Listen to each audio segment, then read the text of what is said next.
trastorno del espectro autista, TEA, y las mujeres. ¿Cómo se expresa? ¿Por qué es común el subdiagnóstico?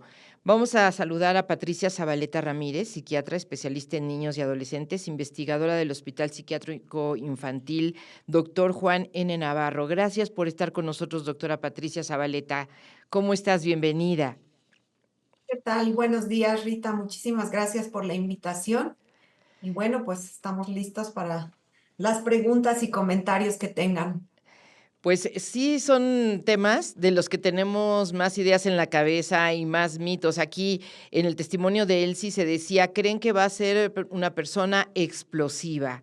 Y nosotros quisiéramos, doctora, contigo, hablar de lo que sucede con las mujeres en especial, si realmente hay como un encubrimiento de este trastorno y entonces las personas no reciben la atención adecuada.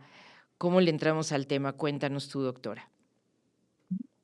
Bueno, quizá primero tendríamos que conocer un poco, ¿no? Sobre lo que es el trastorno del espectro autista, cómo se manifiesta y luego entender las diferencias entre hombres y mujeres, ¿no? De acuerdo. Eh, el espectro autista es una condición del neurodesarrollo, ¿no? Cuando hablamos de neurodesarrollo, hablamos de distintas áreas del desarrollo de un ser humano que inician en etapas tempranas, ¿no? Tenemos el desarrollo motor, motor fino, motor grueso, el cognitivo, el del lenguaje y el social. Ujú, Y lo que está afectado básicamente en el espectro autista es el área de la comunicación social. Ajá. ujú. Y la comunicación social está presente pues prácticamente desde que nacemos, ¿no? Desde que estamos, desde que somos bebés como individuos, hay aspectos de la comunicación, aun cuando el bebé no hable, tiene aspectos de la comunicación que se dan de manera primero espontánea, de manera involuntaria. O sea, ¿a qué me refiero?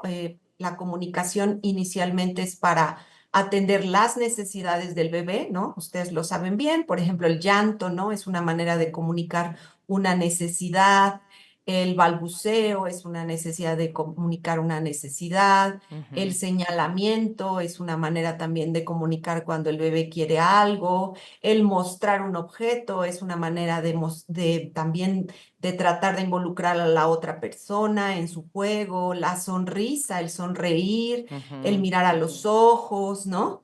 Y esto estamos hablando con edades tan tempranas como el primer año de vida, ¿no? Sí, sí, sí, Lo que como ocurre en el espectro autista es que justamente esa comunicación es la que falla ujú. y empieza a fallar desde estas etapas, ¿sí? Es lo primero que tenemos que entender. ¿Por qué decimos que es un trastorno del neurodesarrollo? Porque inicia en etapas tempranas de la vida, Sí. tan tempranas como el año y medio de edad, ¿no? Incluso, pues hay un 30% de estos niños que desde el año ya empiezan a tener algunas manifestaciones, ¿sí?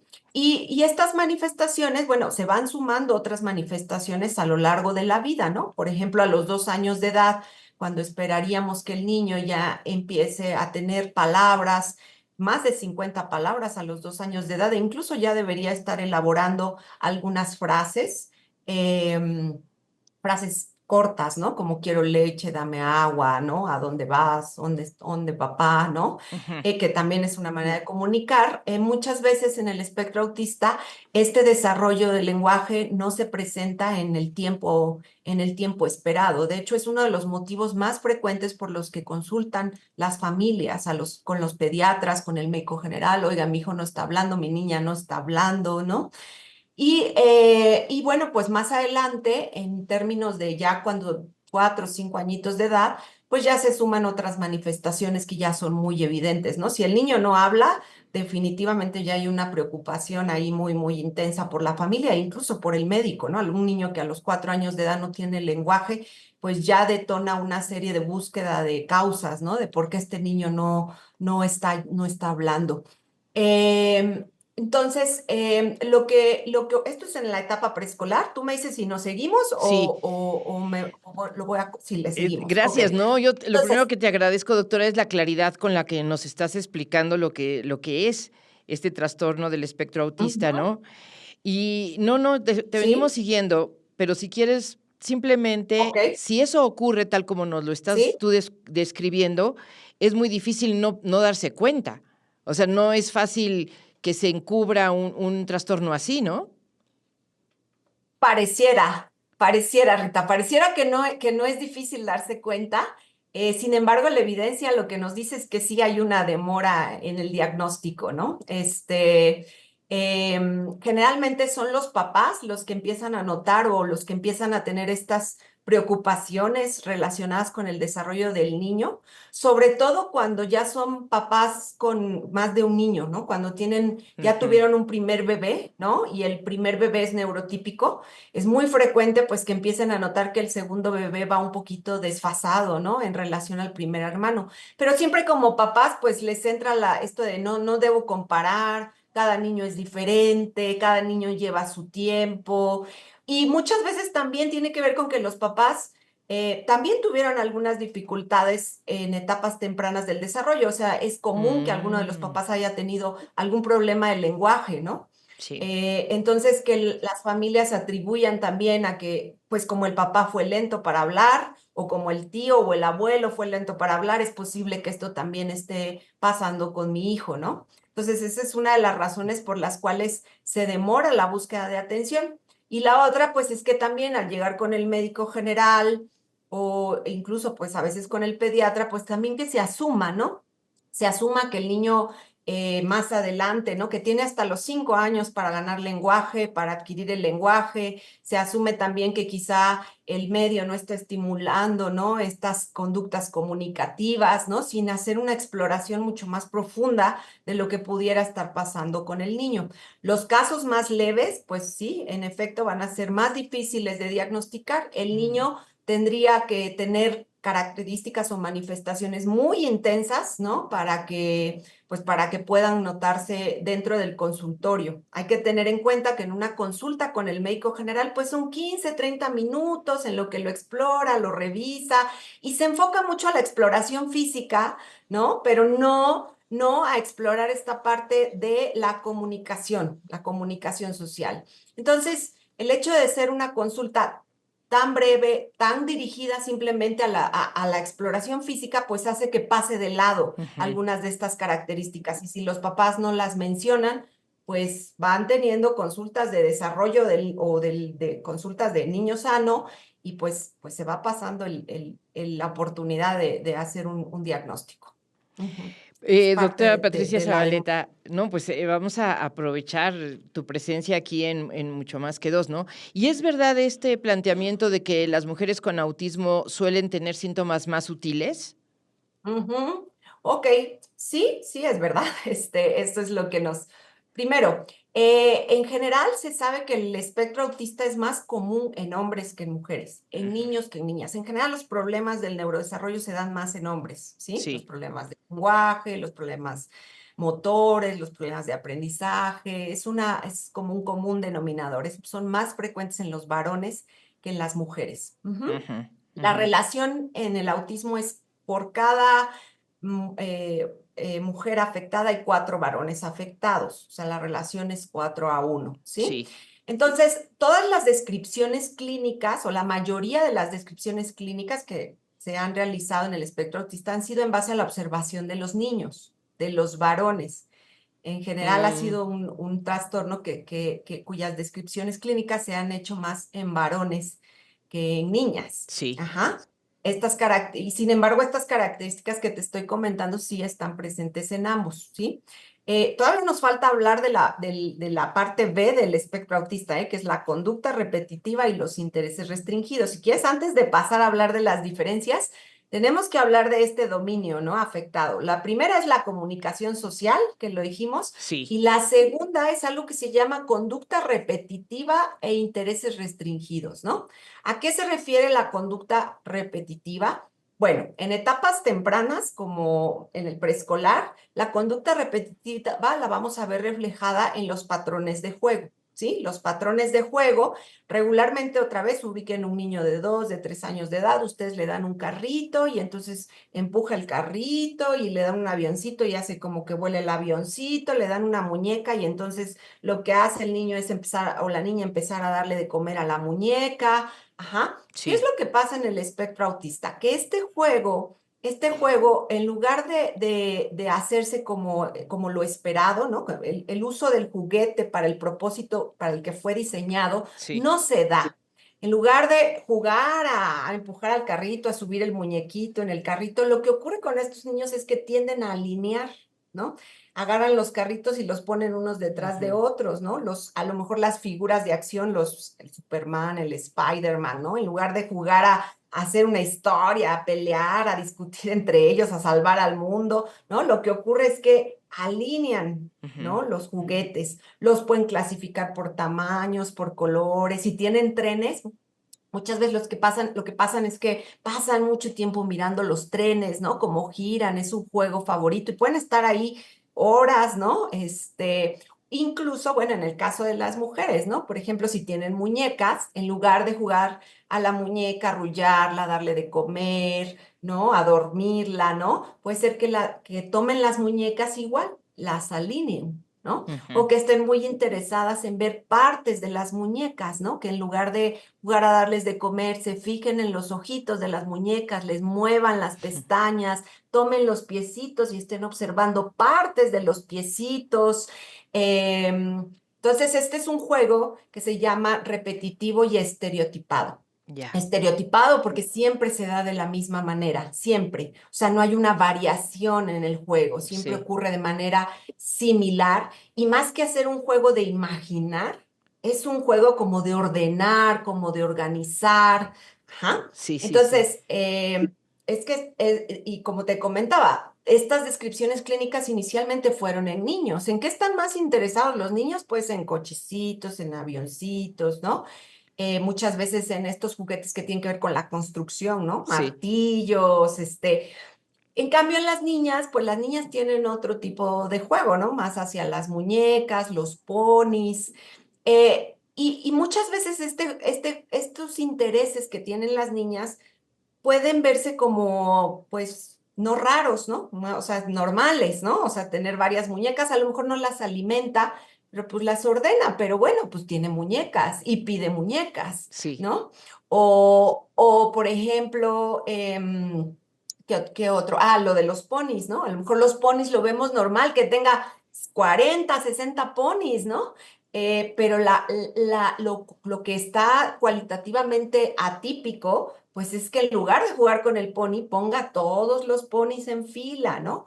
O que pase mucho, o que los organice por el color de pelo, ¿no? O que pase mucho tiempo solo tocando su pelo y solo cepillando el pelo. Entonces ahí empezamos a ver diferencias en las manifestaciones que hacen que las niñas puedan pasar desapercibidas. Esa es una, Sí. ¿no?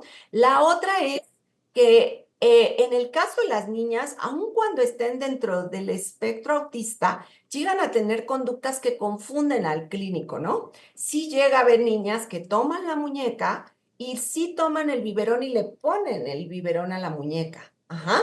Y sin embargo no tienen lenguaje y sin embargo no hablan, ¿no? Entonces, a veces puede ser que esto también confunda cuando tú le preguntas a la mamá, al papá, al cuidador, y ella juega a imaginar, sí, claro, le da de comer a su muñeca, ¿no? Sí. Pero cuando uno está explorando espectro autista, uno tiene que ver si ese juego, digamos, es variable o siempre es lo mismo, ¿no? Siempre está haciendo lo mismo, ¿no? Y esto de darle de comer a la muñeca a veces es solamente una conducta así, pues que ocurre de vez en cuando, ¿no? Pero no hay más allá, no hay este juego del que te estoy hablando, donde sientan las muñecas, les pone las tacitas, los platitos, les Sí, sí. invita a comer, les celebra la fiesta. Diferente, Sí, sí, ¿no? Es claro, claro. diferente a tener todas las muñecas ordenadas y de repente agarro la mamila y le pongo la mamila, ¿no?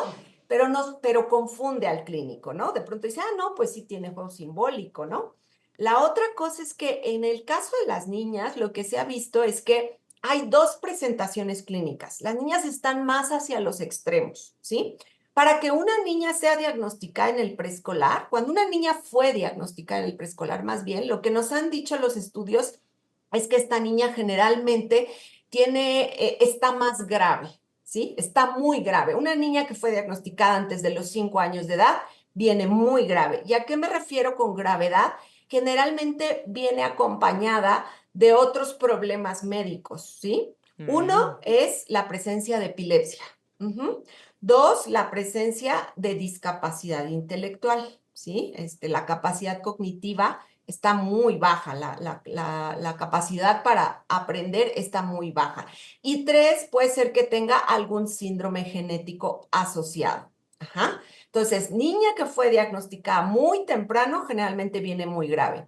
A Ujú. menos que caiga en manos de un experto, ¿no? Un experto en trastorno del espectro autista pudiera ser que sí logre cacharla, ¿no? Aunque no esté tan grave, ¿no? Pero en general lo que nos dice la ciencia es eso, que si son diagnosticadas en el preescolar, vienen muy graves.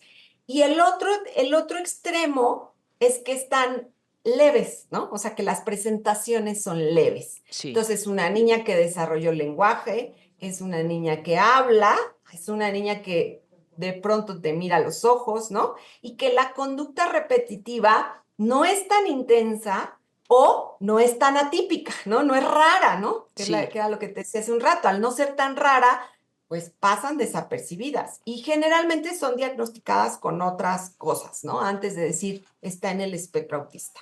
Entonces, va explicando esto parte de las diferencias, ¿no? También, ¿sigo? Tú me No, dices, Rita, ¿le sigo? gracias, doctora. Mira, para el tiempo que nos queda, ¿qué te parece si nos dices, si nosotros encontramos a las niñas con este problema en el trato social, ¿no? Un poco para decir, bueno, si quisiéramos ser amables, si quisiéramos entender el problema, ¿cuál sería el trato adecuado a niños y niñas con el espectro autista? Bueno, el trato adecuado es, primero, que van a tener diferentes maneras de relacionarse, ¿no? Sí, Que les va a costar trabajo adaptarse a distintos contextos sociales, ¿no? Entonces, nosotros somos los que tenemos que flexibilizar nuestra conducta con ellos, ¿sí? Porque generalmente pedimos que los niños se comporten como el resto de los niños. Si entendemos justamente lo que estamos diciendo, que son niños que tienden a ser repetitivos, que les cuestan trabajo los cambios, que tienden a ser inflexibles. Ajá, somos nosotros los que tenemos que adaptar nuestra conducta a ellos. Entonces, depende también de la etapa en la que se encuentra el niño, pero pues generalmente tenemos que ser nosotros los que invitemos al niño a incorporarse al juego, a preguntar, ¿no? ¿Qué es lo que, digamos, qué es lo que le gustaría? Ajá, si estamos en el preescolar hay que ayudarlo, ¿no? A incorporarse dentro de estas actividades que tienen los niños.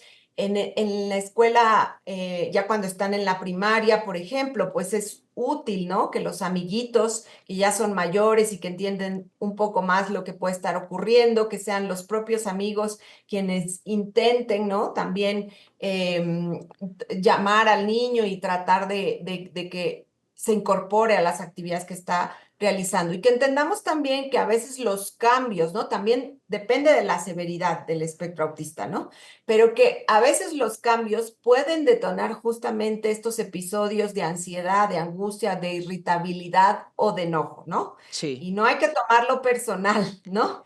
Hay que entender que es una característica de ellos, que les cuesta trabajo los cambios, que puede haber angustia cuando les retiran sus objetos de interés o sus juegos de interés, Pues ¿sí? muchísimas gracias. No, nosotros sabemos que tú puedes darnos unas buenas clases de todos estos trastornos y de todo lo que implica en el cerebro y en el desarrollo, y pues seguiremos platicando si nos lo permites, y con mucho gusto de tenerte por acá y de ser mucho más que dos contigo, Patricia Zabaleta Ramírez, psiquiatra especialista en niños y adolescentes, investigadora del Hospital Psiquiátrico Infantil Doctor Juan N. Navarro.